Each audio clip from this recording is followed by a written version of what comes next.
I want you to think back to the beginning where we did the quiz, the computers are fast at github.io, one where we were asked to evaluate things that we thought were fast and things that we thought were slow.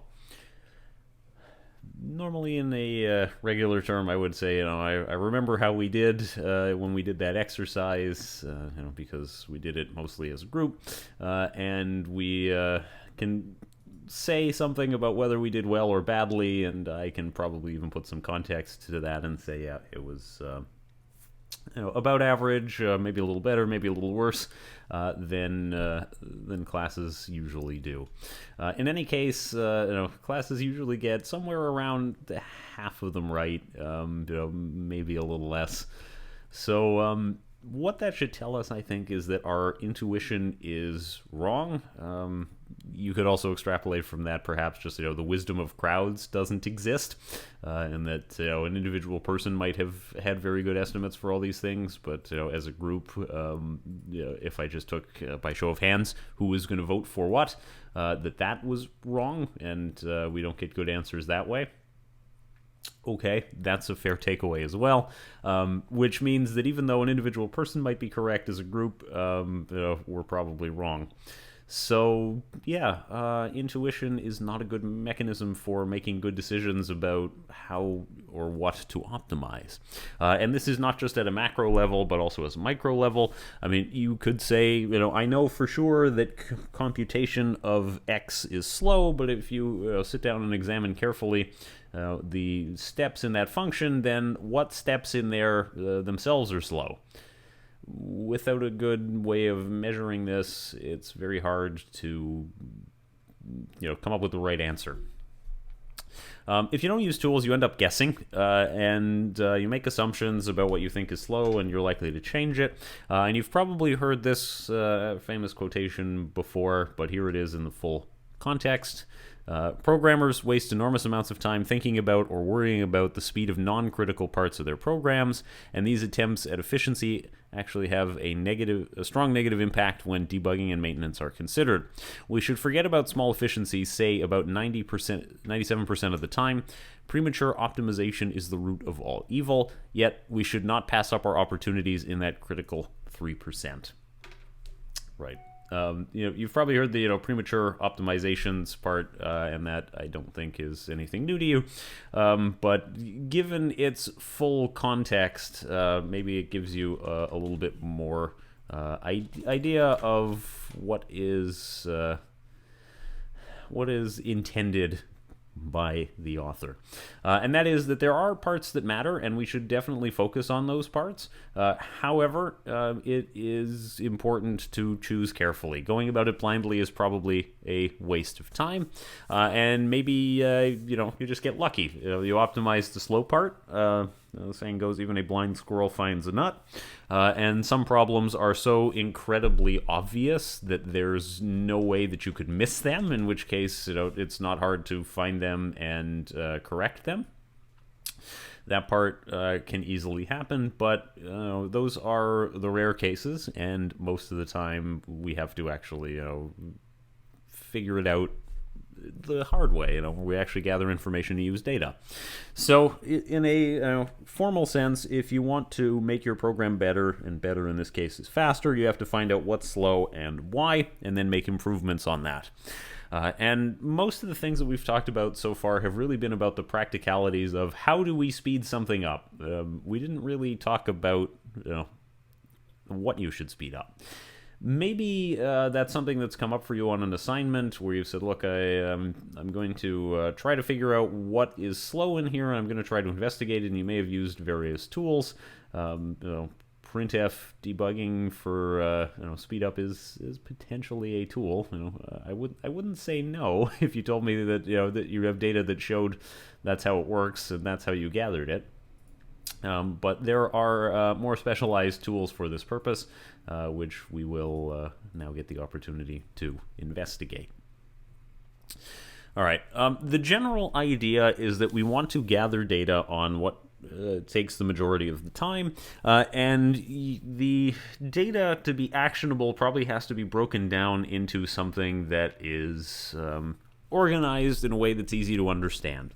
So questions that you might ask yourself are, what functions are getting called? Is a particular function getting called a lot? How long do functions take?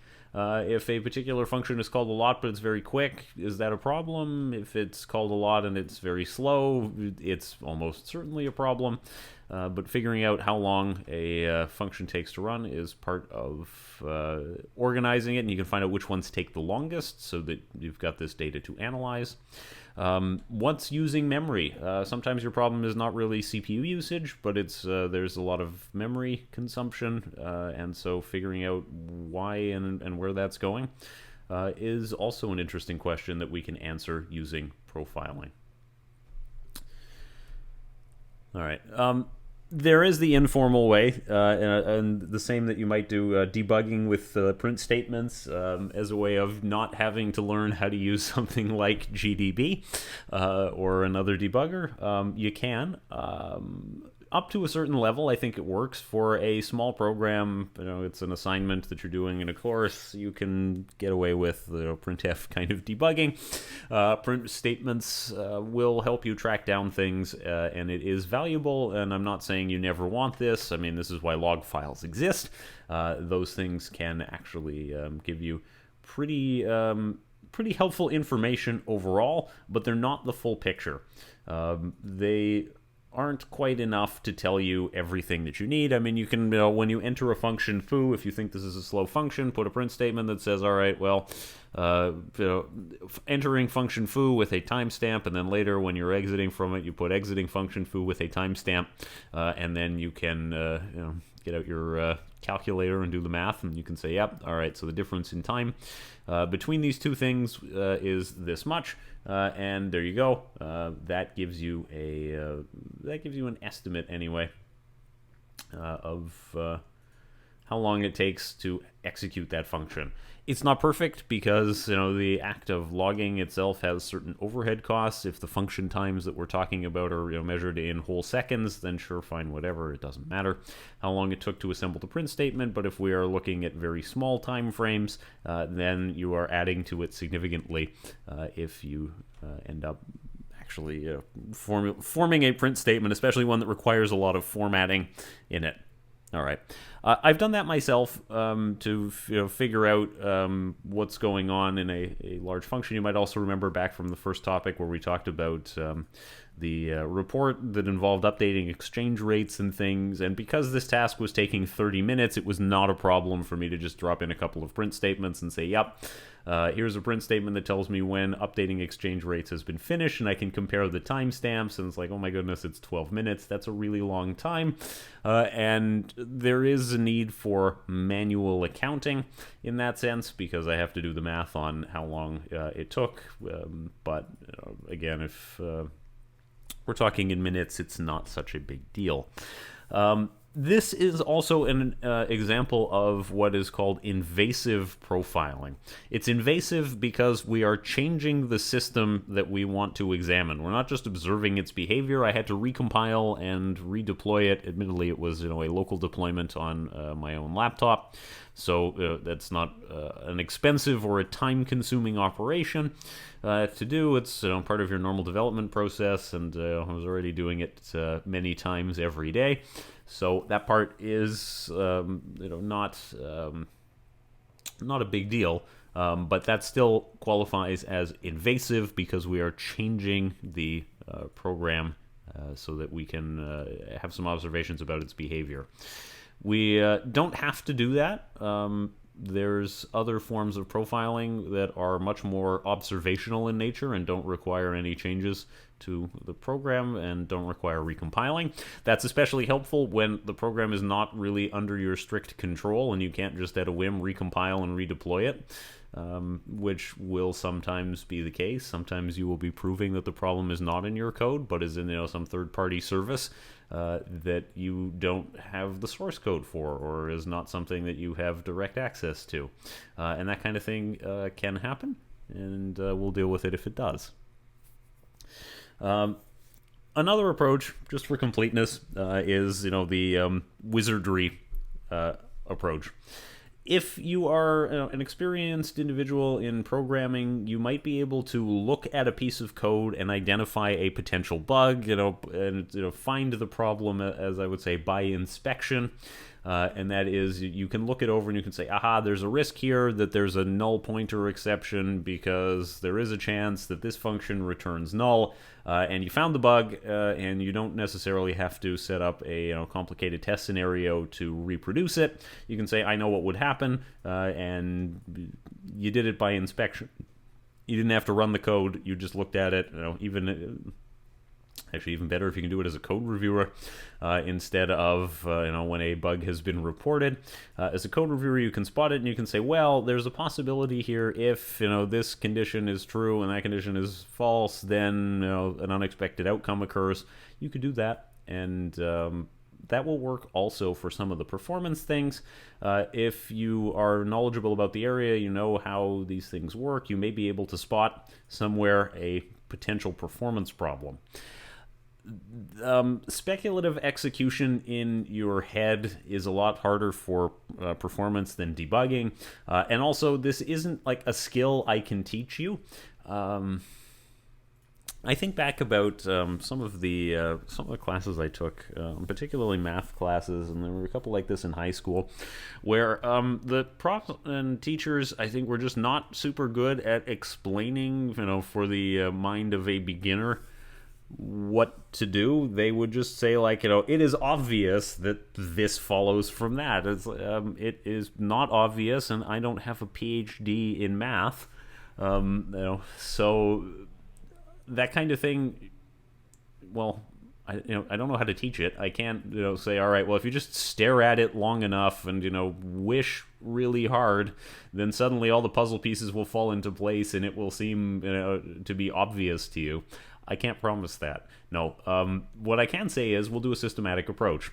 It may be the case one day that you develop the wizard skills, the intuition, the talent that you can look at this particular problem or a particular problem and say, aha, I know immediately what it is. In the same way the math prof is like, isn't it obvious that if you just combine these 7 formulae, it definitely proves a thing? We're not going to do that. I can't teach you that. So we're going to talk about using tools in a methodical way, right? Also add, Nicholas Nethercoat wrote the counts tool, which he uses. We talked about this a little bit when we were talking about optimizing the compiler, to process debug output, and uses it to profile some stuff in Firefox. In an example, he reports that most allocations are small. It turns out most of the memory goes to large allocations, which makes sense. We have a lot of small allocations, but then a few large ones, and the large ones actually take up most of the total memory allocated if you count it in bytes. This gives you some information about how often are code paths executed, how many times does a loop iterate, how full is a hash table, those kinds of things. It is a bit hard to write a general purpose tool. If you're interested in counting certain specifics, like how often does it render the page, that's really only a thing that happens in browsers. It's not something you're going to measure in your Sudoku solver or your password cracker. Okay. So far, the kind of problem that we've looked at is small, and we're going to have to use profiling to find out what is going on in a much bigger program. The kind of program we work on for the assignments are small. There's no getting around that, and not super representative of what happens when you go out in real life, and work on a practical software that is deployed to many users. Maybe in the first few weeks of your startup, your code base is this small, but even then, I doubt it. Okay, so there are 2 main outputs that most profiling tools will give you, and there is the flat profile and there is the call graph. And the flat profile just tells you something about here's what we've observed. This happened. This function, this ran, took this long, that sort of stuff.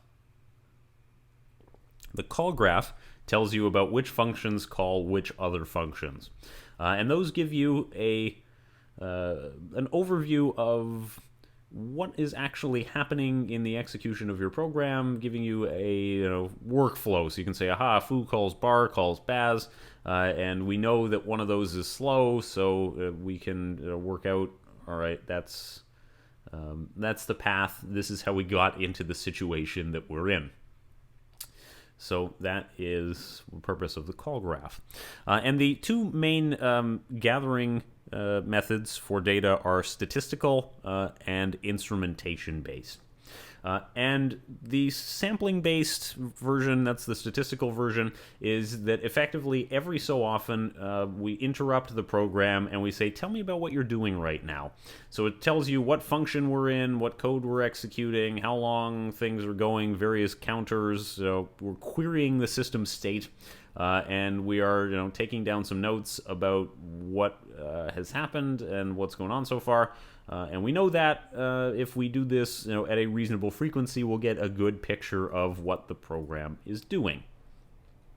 The other approach is instrumentation, which we discussed already was a little bit invasive, but in that approach we are putting some stuff in the code that says when this happens, we enter this function. I want you to write that down, so we can keep track of when we enter this function and when we exit that function, and other similar things. We can also add it for other conditions, like note down, hey, somebody called this function wrong. We can note down that if something took longer than expected, we can report that in a log file, something to that extent. That's instrumentation based. It can be conditional breakpoints, anything like that.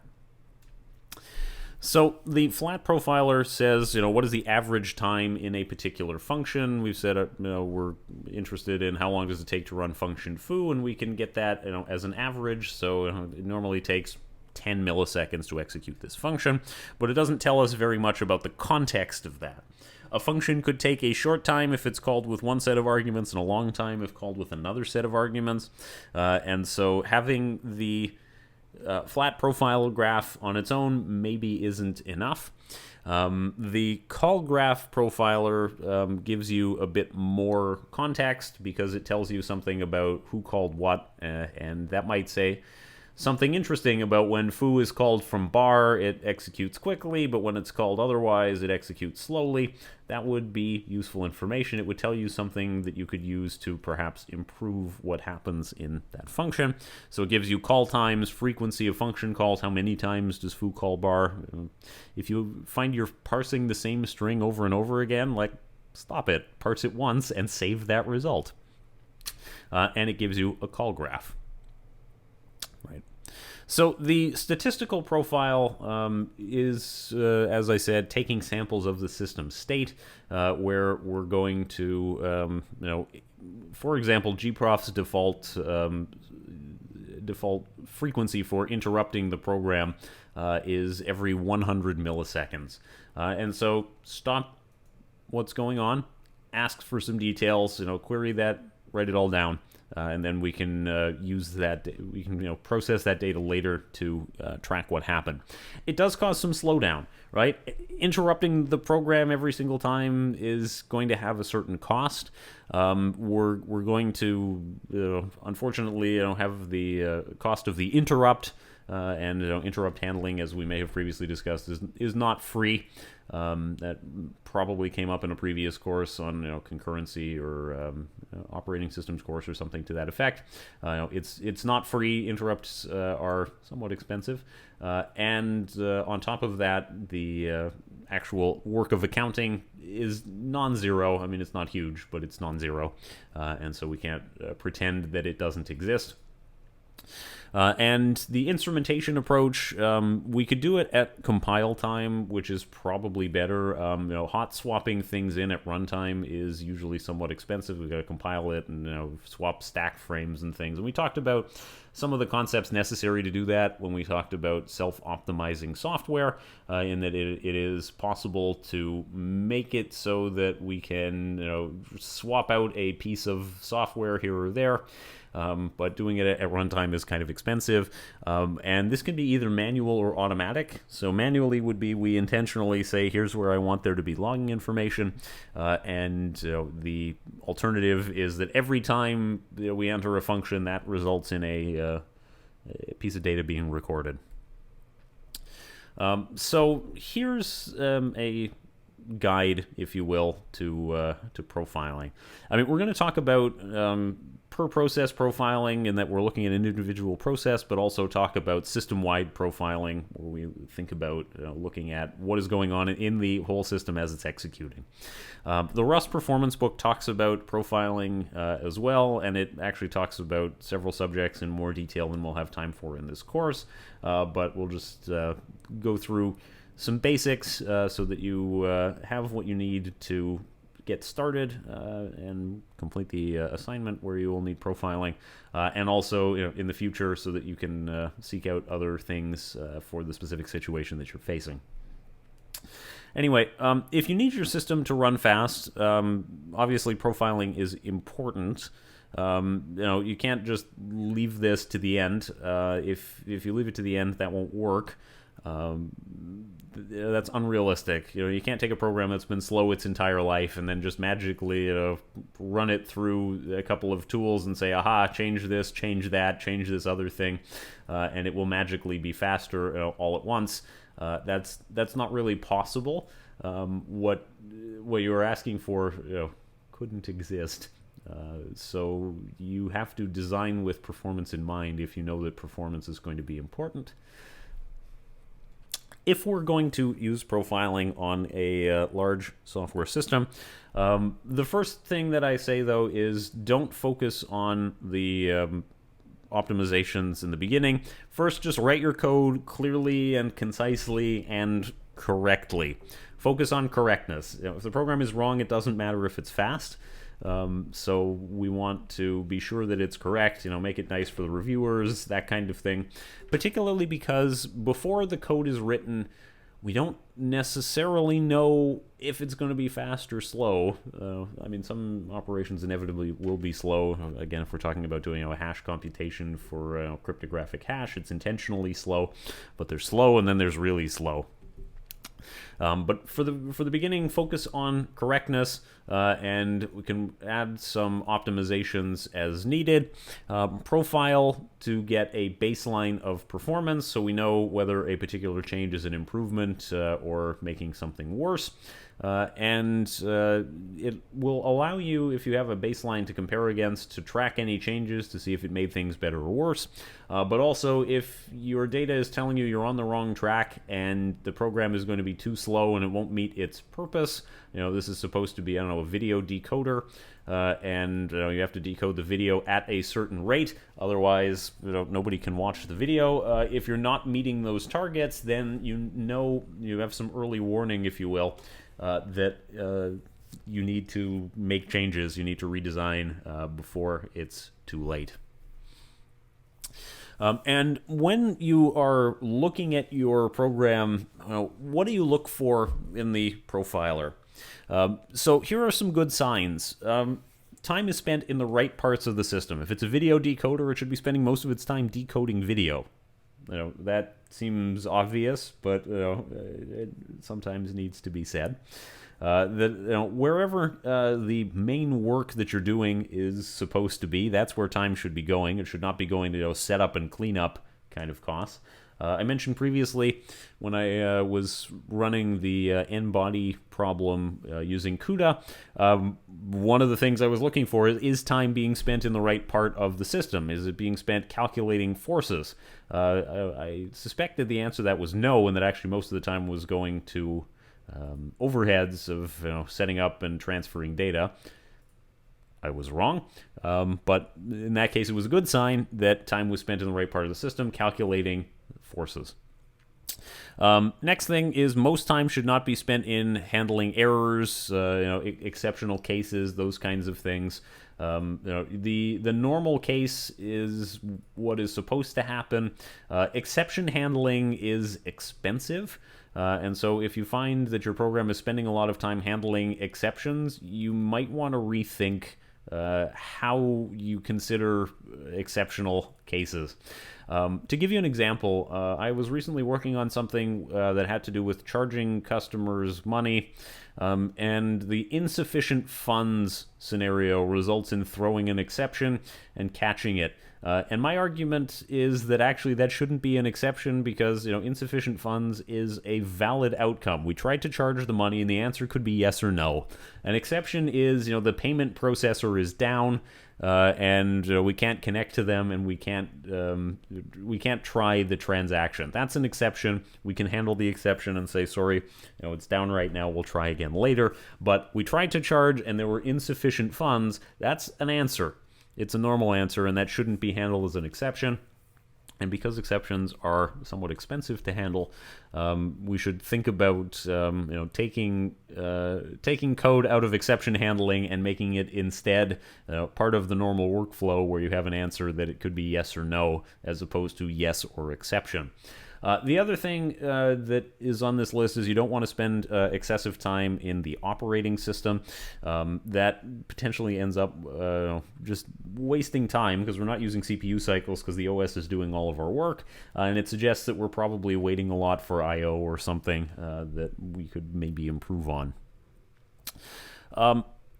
On the subject of development versus production, you can always profile your systems in development, but that might not actually help with what you observe in production. And we'll talk about that in more detail a little later on. Unfortunately, the constraints on production systems are not the same as the ones on your local system. You might be developing on your laptop, and your laptop has a certain CPU and has a certain RAM, and that could be in your favor or working against you. You might have more resources on your laptop than the fractional Amazon host or the virtual machine that the code actually runs on.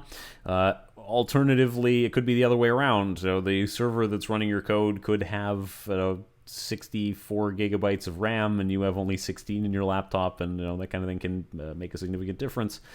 So we'll talk about that in some more detail as well.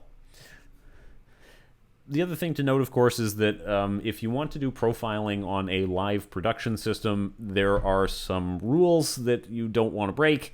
Otherwise, you won't be allowed to do it.